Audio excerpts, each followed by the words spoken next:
I'm going to identify myself as moderator of this session. We are very grateful to everyone who has attended, and we are particularly grateful to the speakers who have decided to share their wisdom with us about this subject. Jonathan Cohen is the brain behind the idea of this panel, and so what I'll do is I'll just read the the vision of the panel. It's the articulation of the Pan-American ideal achieved poetic height just over 100 years ago. Pan-American is an important word for Jonathan. In the words of Nicaraguan New Yorker poet Salomón de la Selva, editor of the little magazine Pan American Poetry, in which he affirmed his faith in the power of poetry to, quote, to let flow in the soul of both Americas an inexhaustible current of sympathy, which, washing away all prejudices, may reveal to each other the real values and make it possible for them to have reciprocal understanding and respect. A huge vision, yeah? So the people we have put together, the people who have accepted, the translator scholars who have accepted, are people who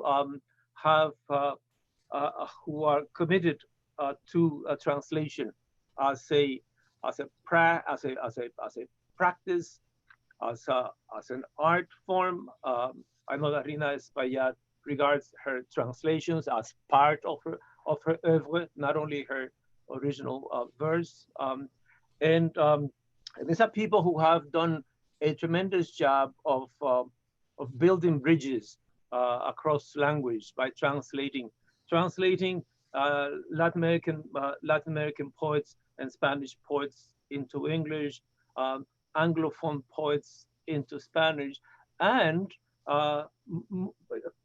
for me, very important, they have also done the job of translating Anglophone Dominican writers into Spanish, yeah, and Hispanophone Dominican writers into English, because we have both of those constituencies in the United States.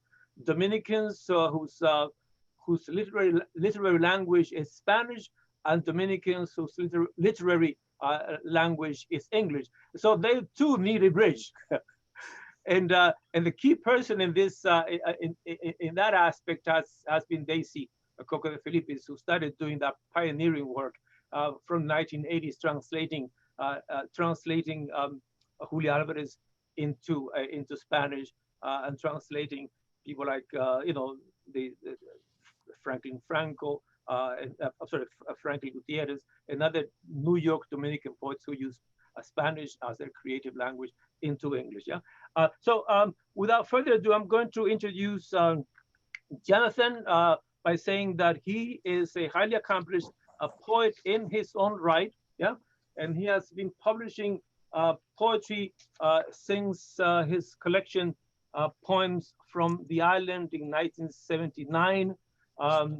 He has then continued his creative work and then has made major contributions in translating poetry from Spanish into English, translating Roque Dalton's Small Hours of the Night, translating Ernesto Cardenal, and translating Pedro Mir.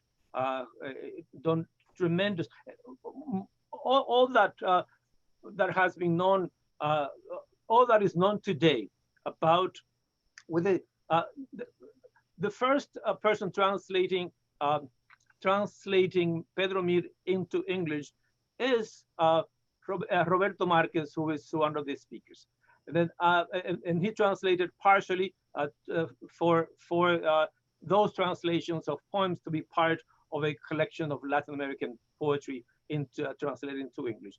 Then Jonathan Cohen took on the baton from that and has done full volumes of Pedro Mir.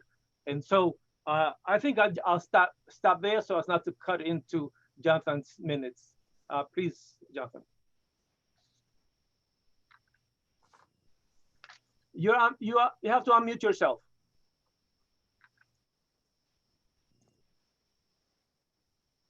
Yes, Silvio, thank you for everything, for inspiring me to organize this panel. I am very happy to be here with everyone.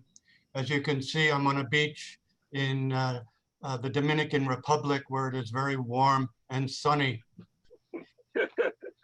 I'm going to repeat a bit and read something.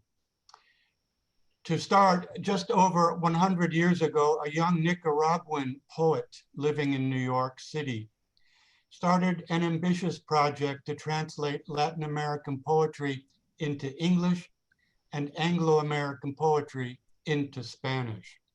His name was Salomón de la Selva. He translated more Pan-American poems than anyone else in his day.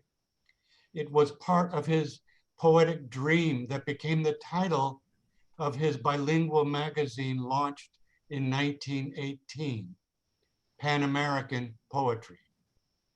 About the magazine's purpose, De la Selva stated in the debut issue, Pan-American poetry comes forward with the sole purpose of becoming a spiritual bond between the United States and the Latin republics of the continent. By means of an unselfish exchange of thought and feeling, as expressed in song, it hopes to let flow in the soul of both Americas an inexhaustible current of sympathy, which, washing away all prejudices, may reveal to each other their real values and make it possible for them to have reciprocal understanding and respect. De la Selva, what a dreamer. He is the father of the modern tradition of translating Latin American poetry into English. And I myself joined this tradition in the late 1960s, another period of romantic socio-political dreams. It was in the mid-1980s that I entered the world of the Dominican Republic when I started translating the poetry of its national poet, Don Pedro Mir, specifically his Pan-American epic poem, Contra Canto a Walt Whitman, Canto a Nosotros Mismos, which I call Counter Song to Walt Whitman, Song of Ourselves. He published the poem in 1952. Mir's poem is both a celebration of Whitman and an assertion of difference, a celebration of the poet, of the common people, and a denunciation of the manifest destiny of the nation that Whitman had helped to build. The poem tells the social history of the United States. It is a countersong to the poetic eye of Whitman's Leaves of Grass. Mir proclaims, it's time to change, to turn from I to we, nosotros. My translation was originally published in 1993 in a bilingual book titled Countersong to Walt Whitman and Other Poems. The other poems were translated by the late Donald Walsh. I edited the entire book since Walsh died in 1980. His widow provided the manuscript of his translations. Mir is recognized as one of the greatest of the 20th century Dominican poets. But his first book in English received little attention. And when it was reprinted 2 years ago by a British press, People Tree Press, in a beautiful volume, it also has received to date little critical attention. In the beginning, in 1990s, when Mir first appeared in English in book form, Only one review of it appeared. It was written by Roberto Marquez, here with us today, and published in the Village Voice. He opened the review this way, and it is very poetic and insightful and visionary. The publication in bilingual format of this first book-length anthology of work by the Dominican Republic's internationally acclaimed and locally celebrated national poet is an event, long anticipated, too long delayed. The appearance of Pedro Mir's verse in English has until now been sporadic. Colleague, contemporary, and the equal in lyric vitality, epic ambition, and communal significance to Pablo Neruda or Nicolas Guillen, Mir remains, with Martinique's Aimé Césaire, perhaps the most masterfully elegant and majestic among the living voices of a generation that boasts more than its share of world-class poets. That recognition would come to him comparatively late, is mainly due to the vagaries of a long exile, 1947 to 1963, our own indifference to Dominican culture, and the Trujillo dictatorship's efforts to suppress any public notice of Mir's work. When discovery or rediscovery occurred as inevitably as the fall of the dictator, it came in the Dominican Republic as a doubly sweet jubilee and, for many abroad, as a dazzling revelation. So I would like to share with you a fragment of my translation of the counter song. And first, if my technology cooperates, I would like you to hear Don Pedro Mir reading the prologo of the poem.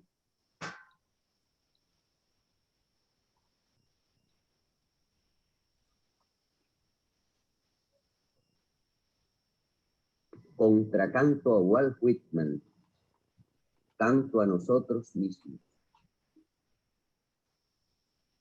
Yo, un hijo del Caribe, precisamente antillano, producto primitivo de una ingenua criatura borinqueña y un obrero cubano, nacido justamente y pobremente en suelo quisqueyano,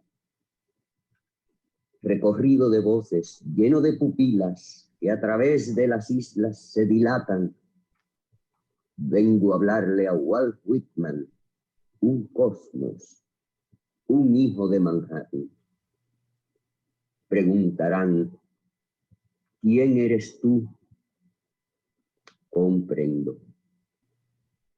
Que nadie me pregunte quién es Walt Whitman. Iría a sollozar sobre su barba blanca. Sin embargo, voy a decir de nuevo quién es Walt Whitman. Un cosmos, un hijo de Manhattan.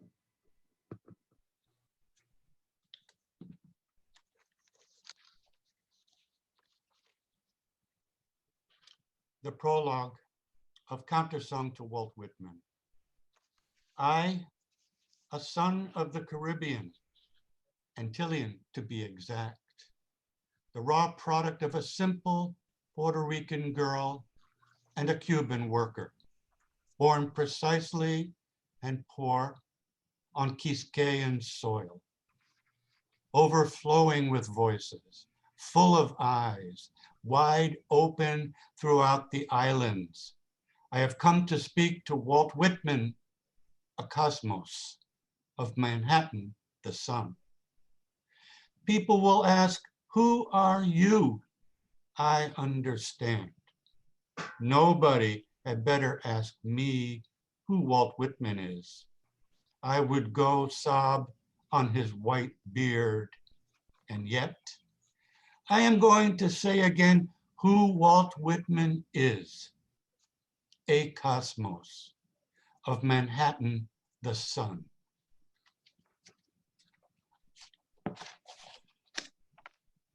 Poem comprises 17 sections, and I want to read just one more section, section 13.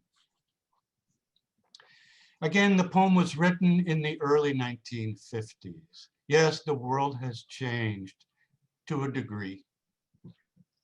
If you want to find the harsh modern sound of the word I, go to Santo Domingo, pass through Nicaragua, ask around in Honduras, listen to Peru, to Bolivia, to Argentina. Everywhere you will run into a high-sounding captain, an I, a shining leader, an I, a cosmos, a God-sent man, an I, a cosmos, son of his homeland. And in the middle of the deafening night of America, you will hear behind ripe things and sweet smells, mixed with faint moans, swear words and shouts, with sobs and fists, with long tears and long bristles and long curses. And I, Walt Whitman, a cosmos of Manhattan the sun. An old song turned into the song of force among the gears of the factories, in the streets of the cities, and I, a cosmos in the cane fields and in the railroad cars and the sugar mills. An old song turned into the song of blood and of misery, and I, a Walt Whitman, a cosmos of Manhattan the sun.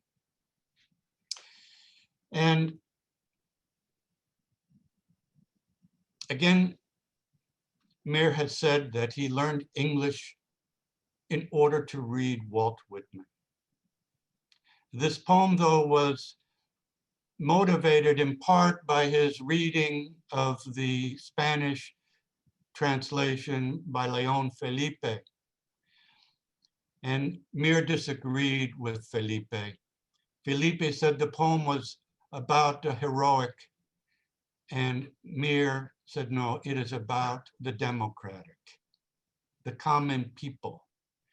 And that is the force that launched the countersong to Walt Whitman, that in its translation into English fulfills in part its destiny as a poem, as a Pan-American poem that attempts to contribute to the vision, the dream of Salomón de la Selva, of Pan-American poetry.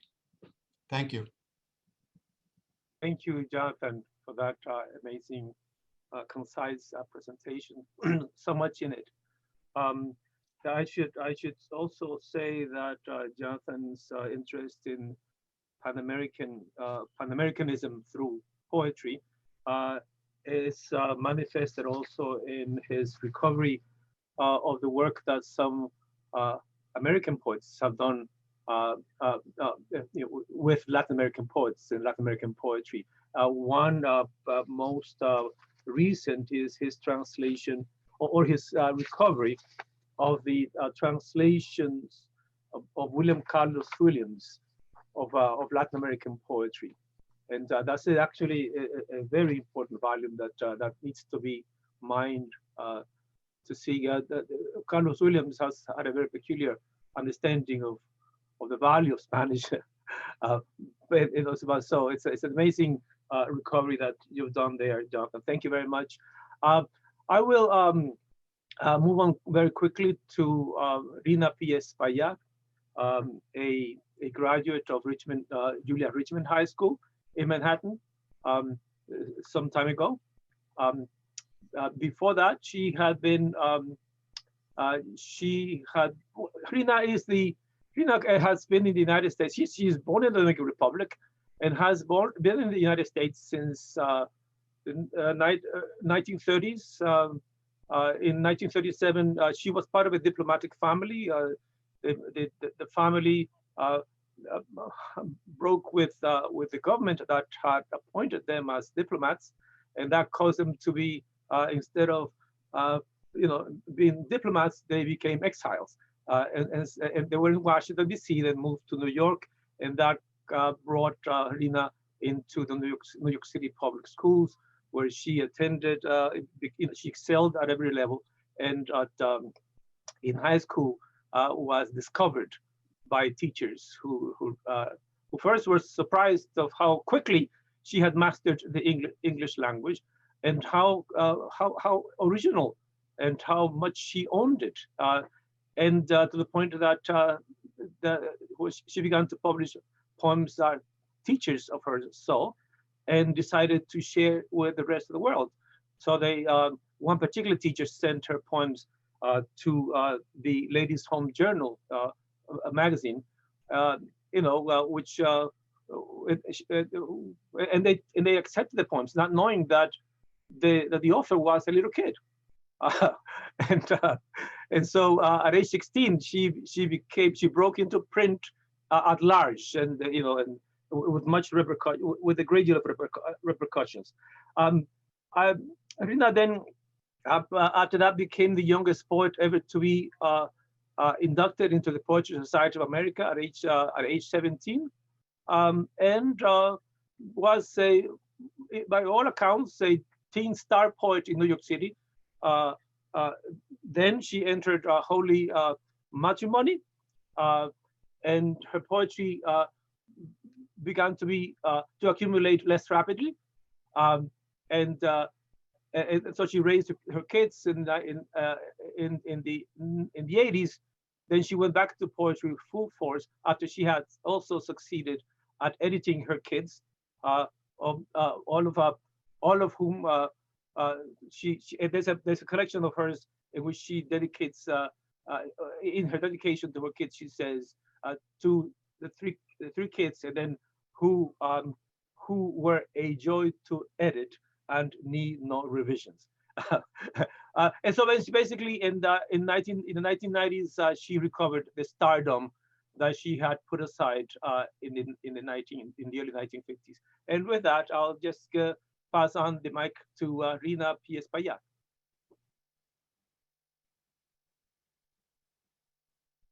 Thank you very much, Silvio, for that delightful introduction. Well, I came to poetry at the age of 4, and I could not write. So I told my grandmother to write this down for me and write that down for me. And it was thanks to that early beginning, because she was a poet herself and recited in her house and had many poets visiting her as friends. It was thanks to that upbringing that I fell in love with the art and have never fallen out of it. So when I started translating, it was because I missed the joining of two sides of my character, two sides of my life and my identity. And I wanted those two sides of who I was to be able to speak to one another. I wanted my husband from the Bronx to know a little about Dominican literature. And I wanted my father, who loved poetry, to understand a little more about Walt Whitman and everybody else who writes in English. So I was a bridge very early in life. And the things that I've learned about translation, I'd like to say just a word about that.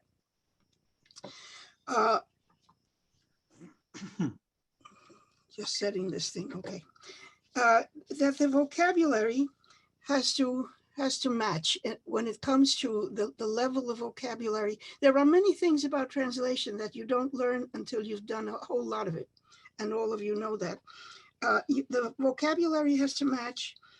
The form has to match. For me, anyway, if the original is in formal meter and rhyme, my translation has to have that also. If there is a figure of speech used, I want to use it. I want to translate it in terms that will make sense in the host language. If there is wordplay, sometimes you must lose that, but you must put something back into the translation that takes the place of it.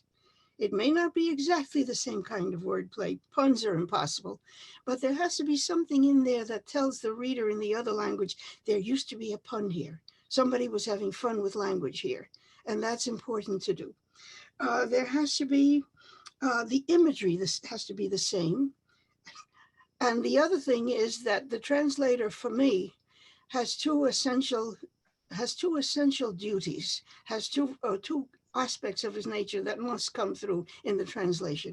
One is patience, because if you don't have patience, you can't do anything with language that makes sense.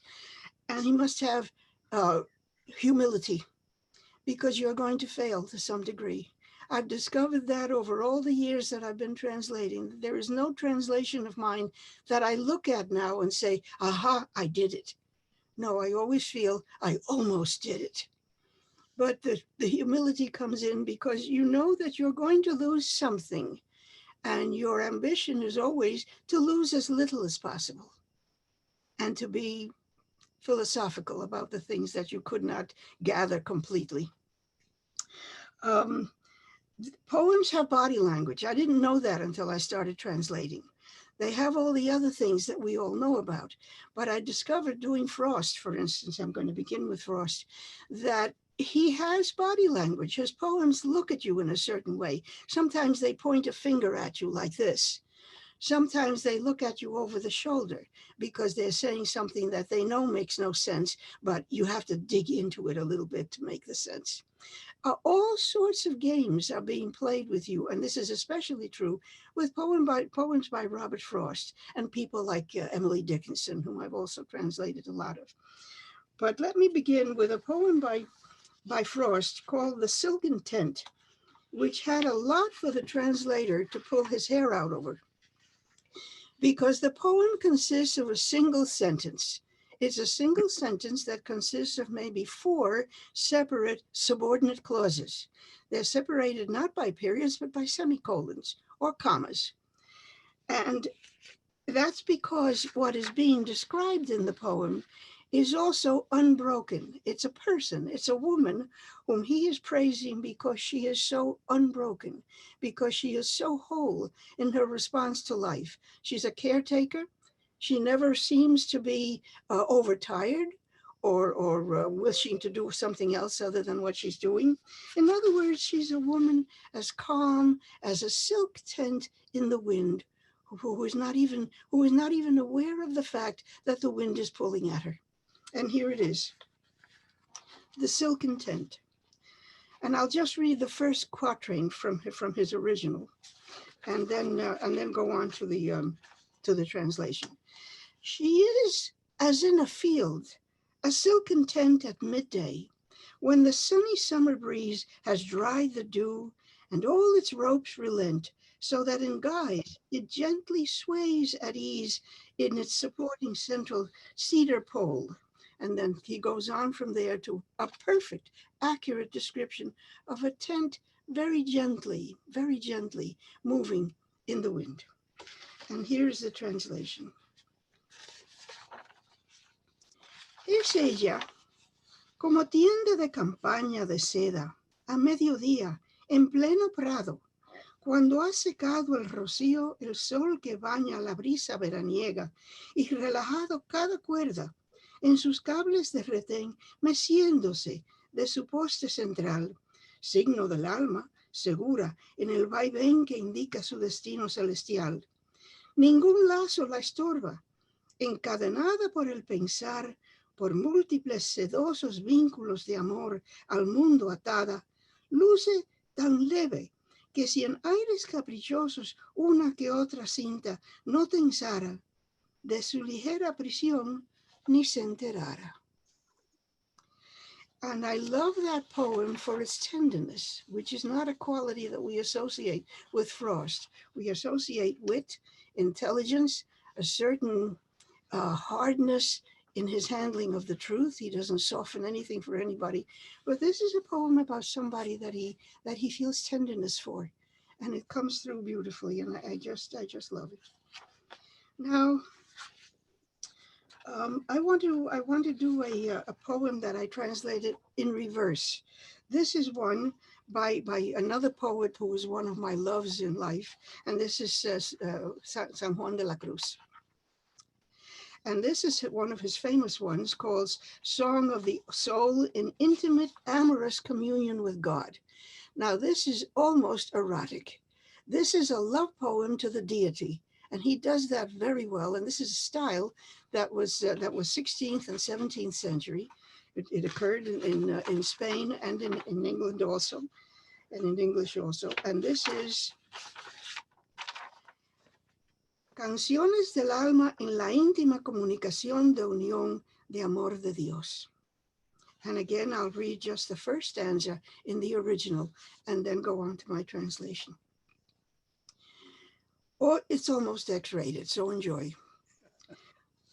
Oh llama de amor viva que tiernamente hieres de mi alma en el más profundo centro, pues ya no eres esquiva. Acaba ya, si quieres, rompe la tela de este dulce encuentro. And he goes on in that tone in the world's most beautiful Spanish. And here it is in English. Songs of the soul in intimate, amorous communion with God. Oh, love, you living flame, who wound with tender fire my very soul down to its depth descending. No longer hushed by shame, come now to your desire. Sunder the veil that parts for sweet befriending. O soft subjection, O wound that joys beget, O gentle hand, O touch with pleasures ripe that hints at resurrection and ransoms every debt. You have done death to death and made it life. O fiery lamps ignited, whose bright resplendent gleams light those deep caverns where the mind in hiding dwelt blind and all benighted. Your dazzling radiance streams warm rays on the beloved there abiding. How tenderly you love me and conjure in my breast that secret place where you alone are treasured. How your sweet breath above me by heaven's good possessed, with what rare lover's skill have I been pleasured. Now you need a hose, cold water after that one. And I adore him because he puts so much passion into poetry, and into poetry that is religious in nature, which is a hard combination to bring about. Now I want to show a few of the Dominican poets I've translated. This is a wonderful child's book by Cesar Sanchez Beras, one of our best writing right now. And this is El Sapito Azul, my translation of it. If there's time, I'll read a little bit of that. And this is Donde Va a Parar, a poem about how to break news about death to children. And this is Julia Alvarez, with wonderful illustrations by a poet, by a painter I'd never heard of, Sabra Field. And it's just a lovely thing, as you can see. And it brings a lot of childhood into it so that it breaks the division between bad news and children who sometimes must receive it, who sometimes have to be told the negative aspects of life. I had a lot of fun translating this one. And here is, well, should I do more Robert Frost? No, I'm going to do more Cesar Sanchez Beras. Here is a poem that I absolutely had to translate because it is so American in the broadest sense. Not American as in United Statesian, Estados Unidos, estadounidense, but American in the sense of the continent. And what he does here is to speak for all of our ancestors on this continent, the Aboriginal people, the Spaniards, the French, the Portuguese, the traders, even the slave traders are in this poem, because after all, they're part of our ancestry too. Slave owners, like my great, great, great something or other, who owned slaves, I'm sorry and ashamed to say. And also the Africans who were brought from Africa. Everybody is part of this poem, and that's why I love it. It's called Ritual Song for Us All, and the original is Areito por Todos. I want to watch my time so as not to take it. Areito por Todos. Me sacaron como apache de la llanura y del viento.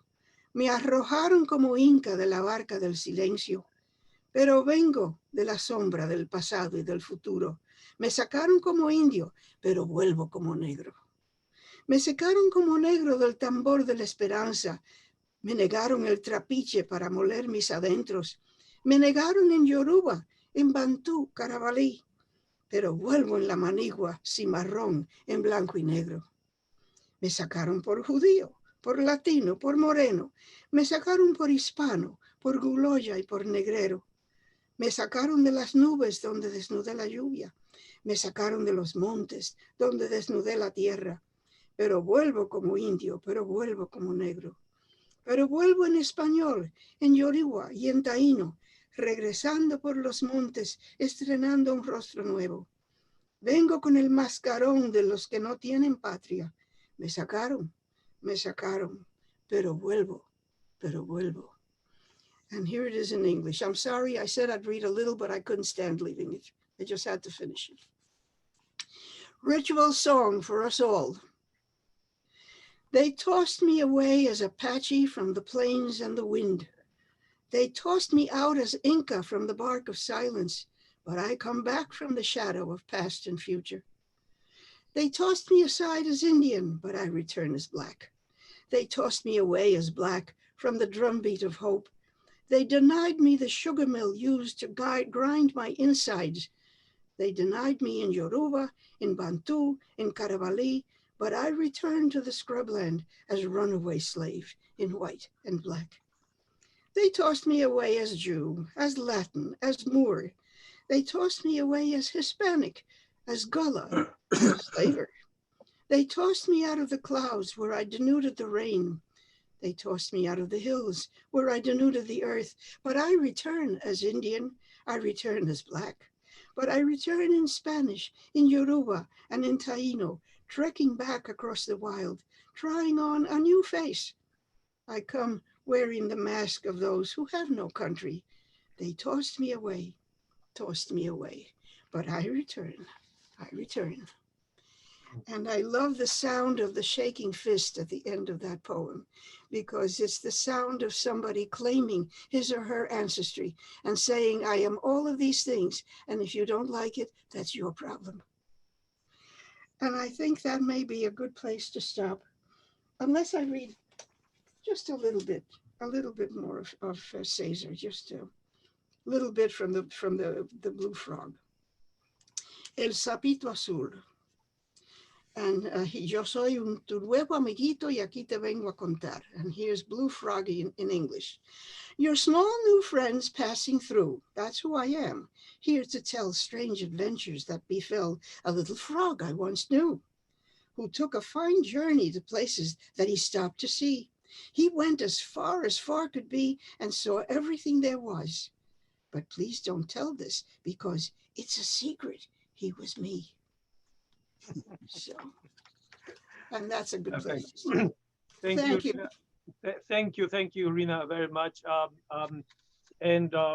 You should also know that that poem that Rhina read by Cesar, Pero Vuelvo, that is the poem that she chose to be posted on her Library of Congress page. You know, as opposed to one of her fabulous sonnets in English, she chose to post there a translation. And then if we have time, Rhina, perhaps we can tell our family how you managed to be so masterfully equipped with your command of Spanish, even though you never, you came to New York, you settled in New York City at age 7 and never went to Spanish school. So, to Spanish language school. So thank you. We'll move quickly to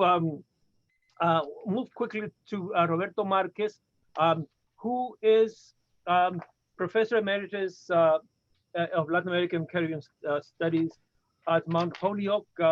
He has an honorific title there, the William R. Kinnan Professor of Latin American Caribbean Studies.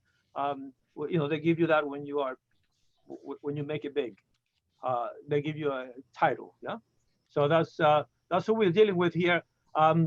A pioneer in every respect, a pioneer in translating Latin American Caribbean poets into English, a pioneer in Caribbean studies. Roberto was actually the first person that made it seem real to me and doable, that I could become, that I could specialize in Caribbean literatures. He was the first person who spoke of the Caribbean, who I heard speaking of the Caribbean as a region with many languages, and all of which mattered. And so I became a pan-Caribbeanist to large extent under the influence of Roberto Marquez and his translation efforts of Latin American poetry and Puerto Rican poetry most recently is just a phenomenal contribution. Please welcome Roberto Marquez.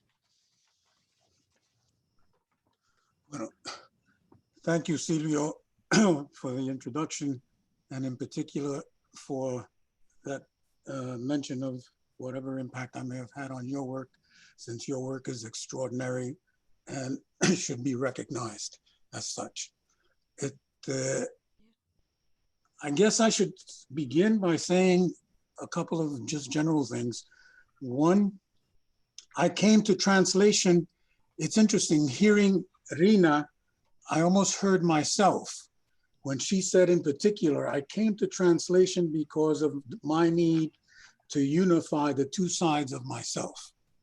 Okay, that sounded very familiar. I came to translation for that same reason, but my two sides were multiple. Okay, that is to say, it was not just Spanish and English, it was also white and black, mulatto, and any number of other variations on the theme. Okay, and when I began teaching, and in fact as a student, I noticed that half of what I understood to be those like me and who had a history not unlike me were nowhere represented.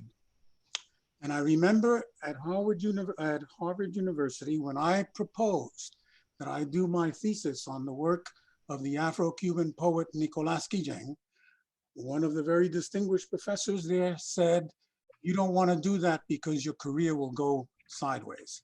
Okay, because Nicolás Guillén was not sufficiently whatever. Okay, needless to say, as you know from my own biography, I turned them down and went on with my project. So for me, translation was always a necessary bridge, but not just a bridge between my sides. It's also a bridge, I'm sorry, not just a bridge between my English side and my the Latin American Spanish side, but also with my Caribbean side, which had other languages and Creoles. And so I came to translation, okay, by way of trying to make that legacy accessible to people like me, who were not getting it at that time. I'm talking about the 50s, 60s, and 70s, okay, when we didn't yet have Nuyorican poetry, okay, and so on. So I began, as I said, with the work of Nicolás Guillén, but I also went on, okay, to do all the other Caribbean and Latin American and other poets that I thought belonged to that legacy and to all of us, not just to those of us who could claim it because they had the alcurnia. Okay. And so my first effort at this was a collection of Latin American revolutionary poetry, because as things happened in those years, Latin Americans were very much asserting themselves, okay, and so were Caribbean folk. So in that context is that I came on Pedro Mir's work and got super excited, okay, because Pedro Mir, as Jonathan has so pointed out, is one more among a world-class set, okay, of Latin American and American, writ large, Pan-American poets, okay, who could stand next to the biggest folks anywhere in the world at any time and under any conditions. Okay. His work offers a lyrical synthesis, from where I stand, of the most private spaces, the most intimate and personal emotional registers, okay, and are unequivocally collective and shared public experiences. Okay. His poetry, therefore, achieves a very rare and uncommonly effective merger of poetry and politics, of individual sensibility, okay, and the unfolding of the historical dramas of the nation and the world, to which that poetry also invariably testifies. Let me offer, by way of illustration, his poem Viaje a la Muchedumbre, and its narrative of its anonymous, suddenly awakened protagonist. This is the original and the result of my attempt at translation. I should add here, by way of context, okay, that I translated this particular poem, which was not the first of Mir's poems that I've translated, okay, but I translated this particular one in the context of that review that Jonathan made reference to. When I reviewed Counter Song to Walt Whitman and Other Poems back in 1993, an excellent collection, by the way, I was struck then, okay, that its Spanish original, which was included, okay, lacked any accompanying translation, okay. Especially I was struck because of the evident and very particular, okay, pride of place that the poem was given, since it was the first poem you encountered in the collection, and because of its special aptness as a lyrical preamble to the poems that follow. In other words, the poem was not just terrific and well-placed, it was kind of a preface to what you were going to get into. But it was the only poem in the collection that had no English attached.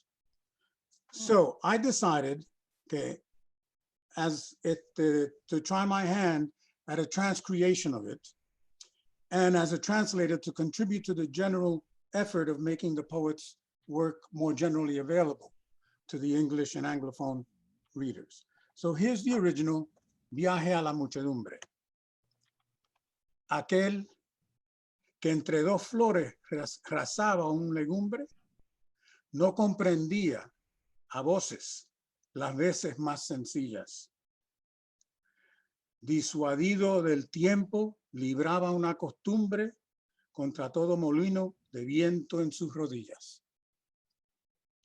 Hasta que un día, a raíz de cierta pesadumbre, palpadeada en un sobresalto de las mejillas, llegó al arrojado rojo de la muchedumbre y se bañó en la agradable esponja de sus orillas.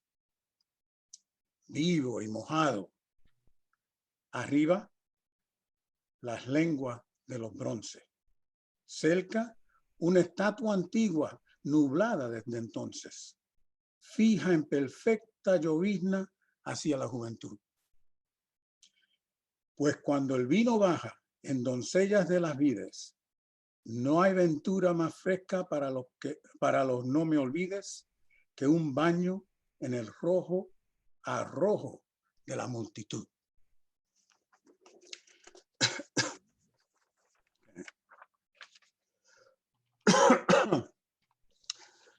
It's a classic sonnet, but note the way in which he bridges colloquially and high-sounding language and contemporaneously inflects it.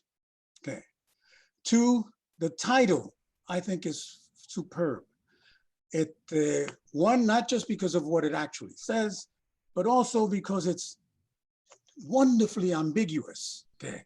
Who is taking this trip? Is it just the protagonist? Or is it also the poet? Okay, and I leave it there.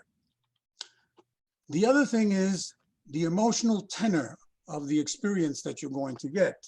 Okay, and I'll get to that in a second, but let me read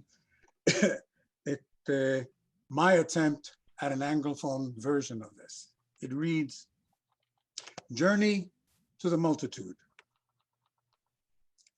That man between two blossoms cutting a green was out loud, baffled by simpler times appeal.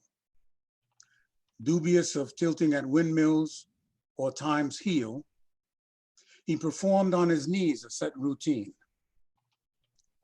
Until one day, after a certain sorrow, shocked like a swift and hard slap in the face, he felt the multitude's defiant red embrace, bathed in its pleasing swell's soothing swallow. Feeling alive and wet, above him, loud, pealed tongues of bronze. Nearby, in mist since shroud, an old statue rains drizzle on youth's head. For when wine drips virgin from vine's nestling, forget-me-nots find nothing so refreshing as a dip in the multitude's bold red. Okay. Now, as you can see, I think from that sonnet, okay, what it depicts is what I think is something constant in Mir to a certain extent, and that is the presentation of a sudden shattering shock that is at once undeniably personal and intimate, dramatically transformative, and at the same time signally changing of his personal and collective history up to that moment. In other words, the singular is ultimately and simultaneously the common and vice versa. Okay. A poet of impressive technical virtuosity and formal complexity, Mir joins great intellectual authority to an easy grace and conversational eloquence. His translator's first challenge in transcreating his verse into English, then, is not to reduce these important elements merely to what is said, but effectively equally to convey these particular achievements of just how, in what distinctive manner, tone, voice, inflection, and rhythm it was said. Okay. Short of that, a critical, even defining dimension of that saying can be lost.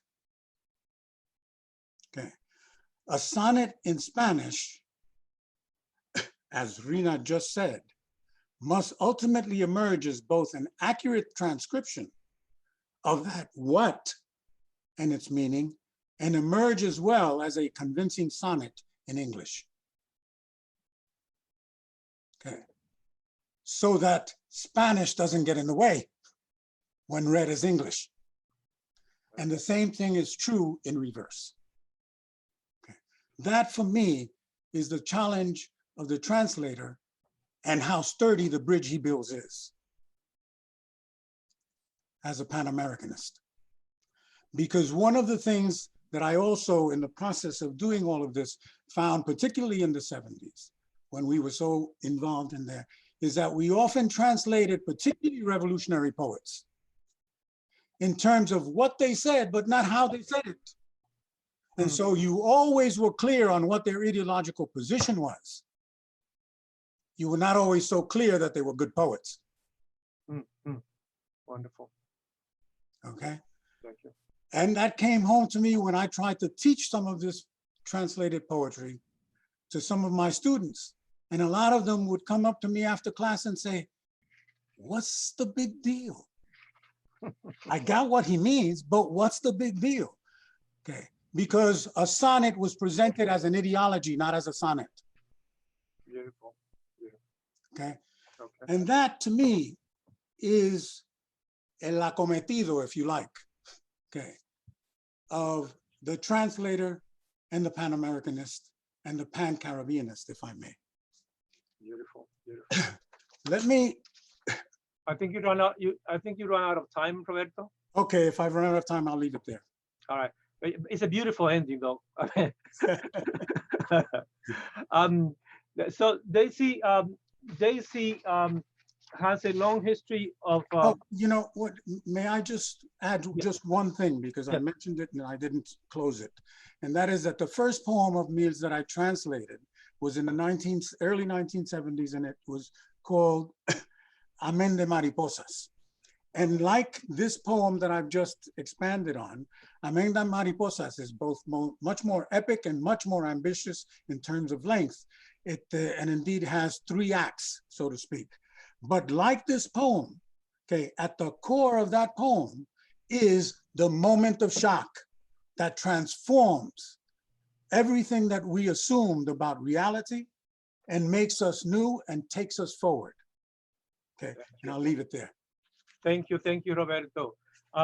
Daisy, who has now come to head Hostos Community College after having spent 12 successful years as the president of Naugatuck Valley Community College in Waterbury, Connecticut, is actually an offspring of CUNY in her education and a lot of her professional life. She was at York College from the faculty all the way to the deanship. She was at Hostos as provost as well before going to Naugatuck Valley. And I need to cut this short because I want to leave her some minutes and we're running out of them. But there's many ways in which Daisy Cocco de Filippis is the foremost pioneer of Dominican studies in the United States, beginning with her forcing her doctoral committee at the Graduate Center in CUNY to accept her proposal of a Dominican subject in the literature department in the Spanish program.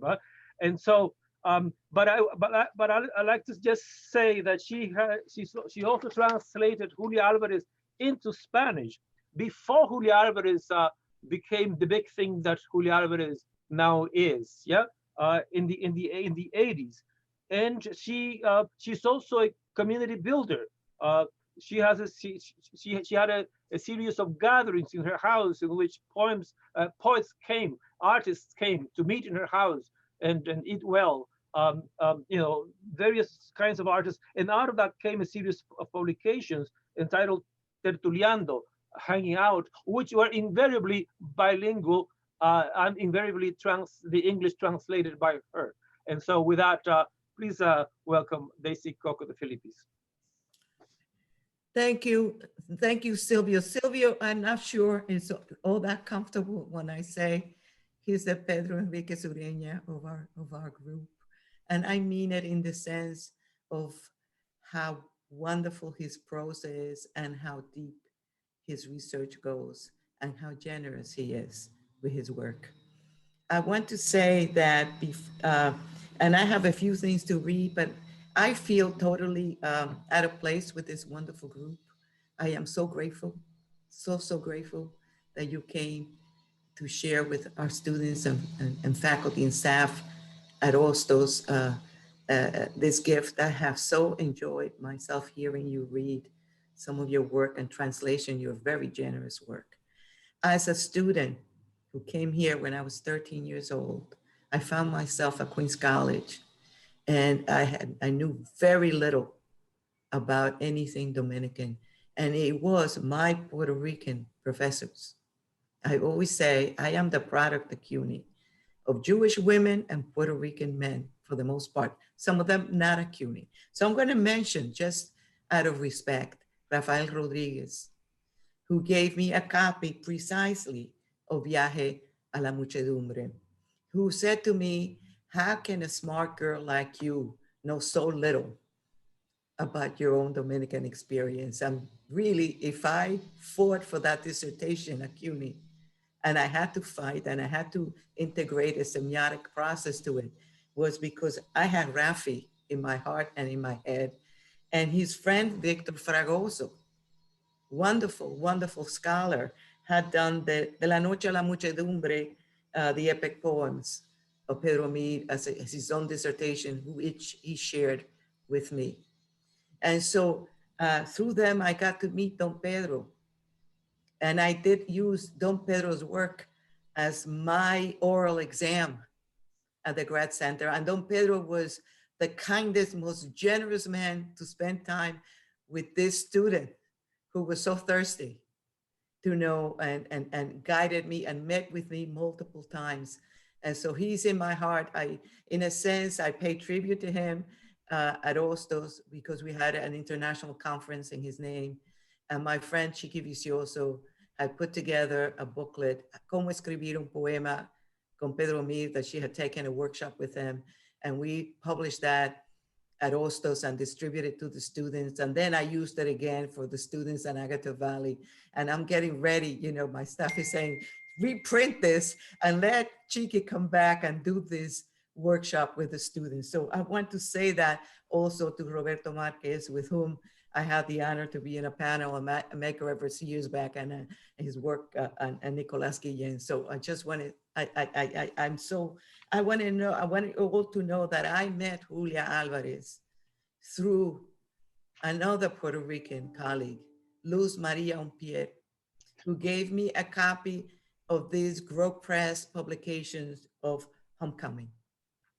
And I remember putting a request for a few dollars to have just refreshments at the grad center so that we could introduce her. And everybody was so nervous, you know, and she's always so understated, you know, and then she got up there and won the audience over with the readings of her really powerful poems. The fact that she had in her life in many ways mirror that of mine, in that I was very young when I was taken to the United States. Not that I wanted to come, because my grandmother meant the world to me. So I'm not going to go into this very, very long thing. But let me say that part of what I did as a young faculty after the dissertation was actually to volunteer my services in Washington Heights with the Dominican community. So the first Casa Cultural Dominicana that was led by Franklin Gutierrez invited me regularly to come on Saturday to give poetry workshops, not as a poet, but as a professor. And I so loved doing that. I got to hear some of the work. So I just want to read two things that came out of that experience. A little book, we call it Un Librito, all right? Poems of Exile and Other Concerns. And I'm just gonna read to remember our own Hector Rivera in Immigrants of the Century. And I want you to, what I try in this was the fact that they translated, because we were then in the Dominican Republic, Dominican Yorks. We were nobodies. And meanwhile, the island was sort of, there were few poets. Pedro Mir was one. Juan Bosch was a writer, was another who left the island, and was Pedro Enriquez Ureña was a scholar who left the island. But everybody else sort of just knew each other, and they were calling us Dominican York. So part of what I wanted to do with this group was to say, for them to get to be known at universities and in other gatherings, to be supported. And also I was so moved by the fact that this being displaced as immigrants in a place who didn't really know that they were there or care, people who loved poetry, people who loved all those things. So there were two, I'm going to read from that first book, just a translation, not that, because I have very little time, and I think that's all I have time to do. We'll talk about my tertuliando and my women of Hispaniola and the contradictions of Aida Cartagena Portalatin and the writers here at another point, which also picks up with Julia. Maybe I can be so forward to invite you all this panel back in the spring or in the fall, whenever it's convenient, to Reveladas Socianas, to continue this conversation. So I'm going to read these two poems, Immigrants of this Century, because I think this poem, there are a couple of them that actually I have a hard time even now reading without crying, because they are so visceral, so visceral. And there's so much in it about you know, trying to say I exist.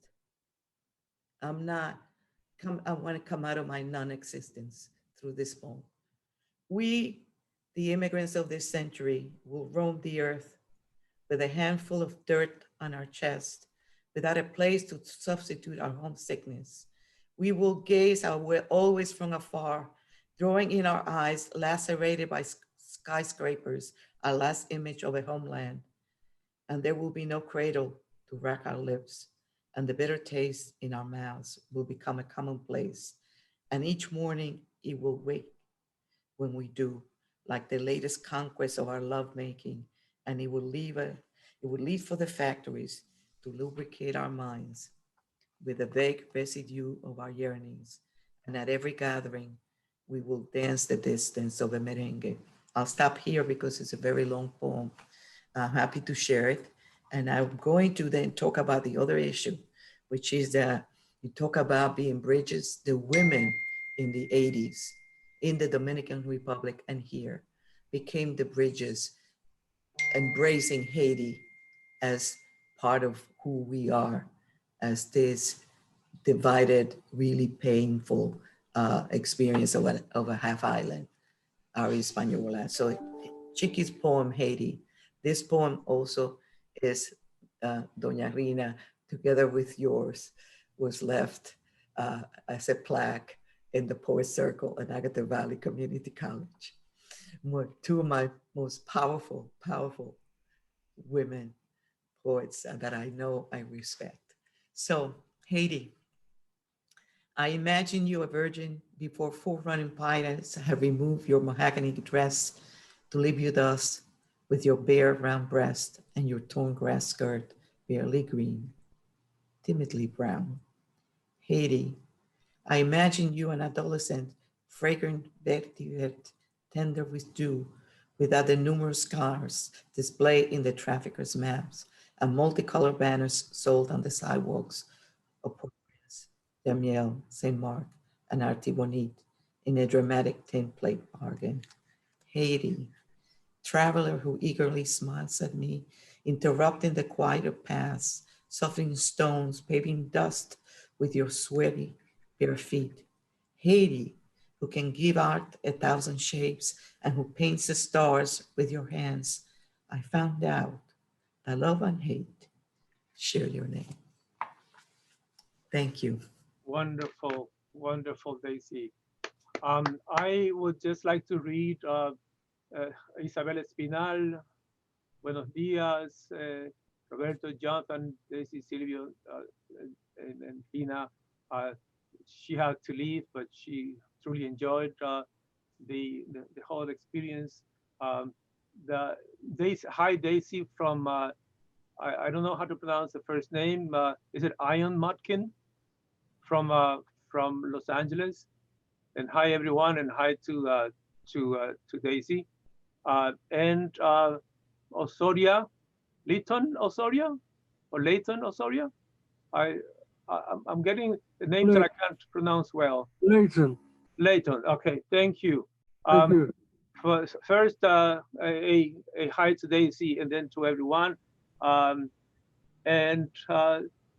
Yes, Jonathan thanks us for letting him share with us his work, the launch. Oh, he is actually said, remembering that the launch of the 1993 collection, Counter Song to World Women, was actually sponsored by the CUNY Dominican Studies Institute in its incipient moments. Yeah, thank you.